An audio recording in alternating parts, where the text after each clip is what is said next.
Hey everyone, it's Dinah, and we are checking out what might be the third and final trailer for tonight, which is the newest trailer released for Venom: The Last Dance, the third in the film, and possibly then quite definitely the conclusion to the Venom trilogy, which we got. We got a Venom trilogy, so that's apparently taken some time to really sink into people's minds. We got a Venom trilogy and everything. So yeah, but this is the newest trailer they've brought us. The first one we got Venom horse at the very end. We saw like Venom taking on a horse and modifying it for faster, more venomous travel and everything. Pun absolutely intended. But yeah, then I think we saw like hints of Venom's homeworld has come and they found them and everything. So more symbiotes are coming and freakier, larger symbiotes and everything. We saw the bar scene from Spider-Man No Way Home, but then that took place in the trailer, and people presumably from Venom's universe found the bar and found the Venom sample and they took it and everything. So that completely kind of throws the Spider-Man multiversal connection thing into the water and everything. So yeah, we got a bunch of that stuff. We got Mrs. Chen is back and they're dancing in Vegas together, Venom and Mrs. Chen, so that's cool. But yeah, now it's time to see exactly what this new trailer has in store for us. So let's see. Eddie, I'm with you to the end. Was he on a bike? This is your captain speaking. If you look out to your left, you'll see a beautiful view of the Grand Canyon. Really? Told you we could fly! Oh, the sun grows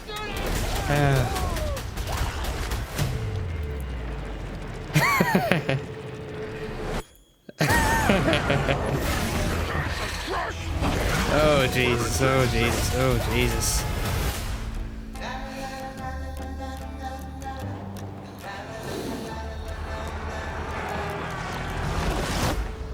Oh, Venom shoot, a Venom shoot. Oh, that's so cool. My home has found us. Who sent that thing? My creator. Of course. So who created Venom? Didn't come here by accident. Did it create all the symbiotes? They were running. From what?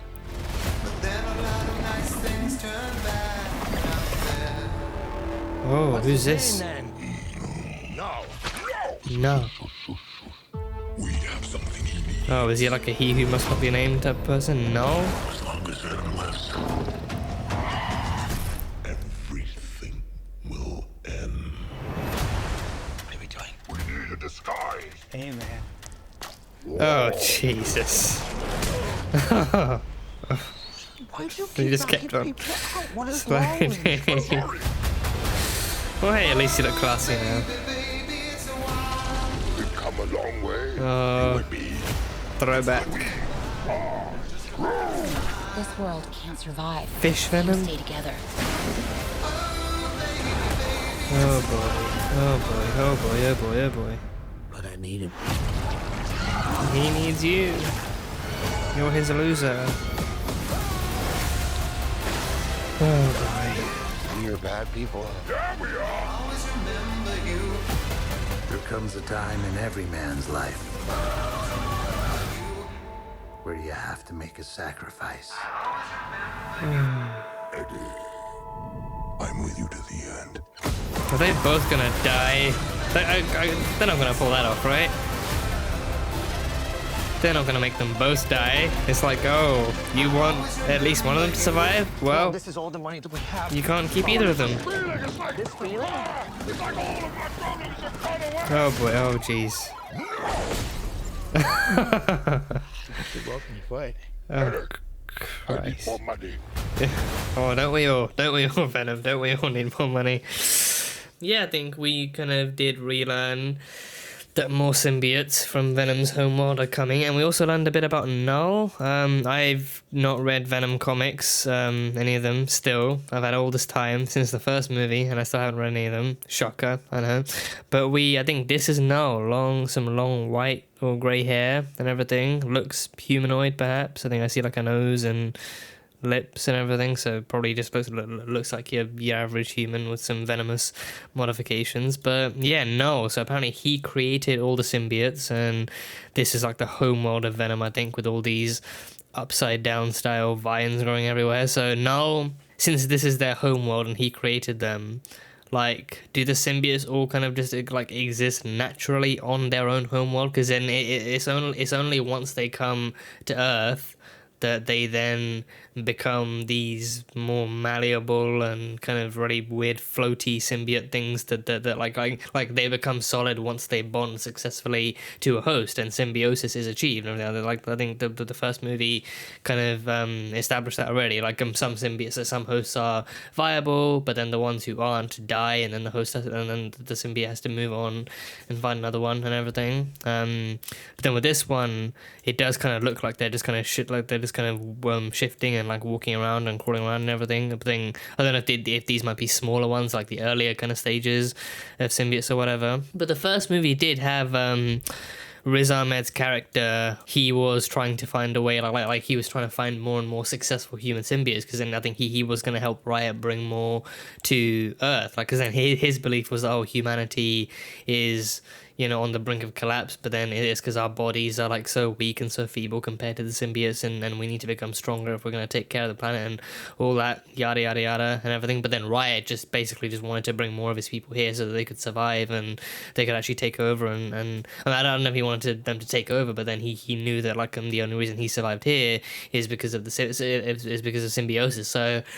So then I do wonder maybe if it's like Knull, like when Knull created them, like maybe some symbiote, because then we see these ones are huge, and even the one on the plane. So some of them, I don't know if maybe some of them can develop naturally and actually become gargantuan monsters and maybe even kaijus or whatever. Or, I don't know how that applies, but you know, if some of them develop into adulthood well enough to become big giant symbiotes, but then others actually need a bit more help and actually need to bond like to another like life form or something. So maybe if that's what's happening. So like now they then went out searching for another planet with viable hosts to be able to survive. Riot and Venom found Earth, but then Venom knew that, like, you know, maybe he got attached to humanity and he got attached to Eddie and didn't want him to lose his home world to his own people and everything. I think that's been like a really kind of strong kind of identifying characteristic for Venom too. Like, he actually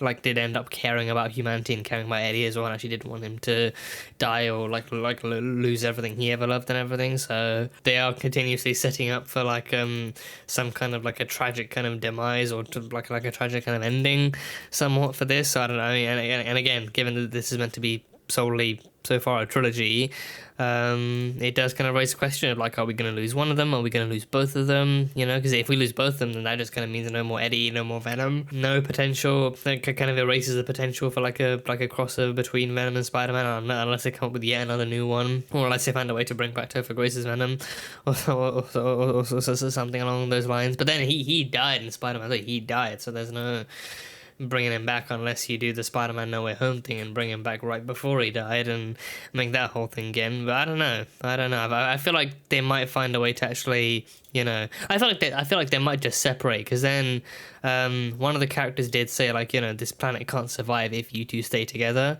and everything. So I wonder if it's going to be a thing where like they have to separate, and maybe Venom has to take the fight back to his home world, and he has to convince the symbiotes that Knull is the one who made them like this, or Knull is the actual villain of the story. So then they need to go back and sort him out, or actually demand that something happens. You know, I don't know. Again, I haven't read the comics. I don't know what Knull's are like, or what his capabilities are, or what his purpose is. But yeah, I don't know. Maybe it's like they have to separate. Maybe it's like Venom kind of identifying that like he needs to take his kind back to their own home planet and figure out a proper solution. So then, for the time being, Venom and Eddie have to separate, and Eddie has to go his own way, and Venom has to go his own way too. So it's going to be the end of their symbiosis, but not the end of like them actually like seeing each other again. Like maybe in the future, that in like you know, maybe then when they reunite, it will be for a crossover between Venom and Spider-Man. So I don't know, maybe. But yeah, very curious to see what this movie holds in store. When does it come? Is this a 2025? Oh no, October 25th, not 2025, October 25th. So that's this month. That's coming up to literally like to just under a month away. So yeah, very soon. So closing off the year with seeing what happens to Venom and Eddie. So yeah, that will be interesting. That'll be very interesting. But yeah, that was the newest trailer for Venom: The Last Dance. So thank you guys as always so much for being here and for watching this video. If you guys enjoyed it, then feel free to leave a like and comment what you thought of the trailer and what your theories or even your hopes are for this final movie, and how you think it might close out the trilogy, or how you hope it might. And yeah, that is pretty much it. So until the next time, bye bye for now.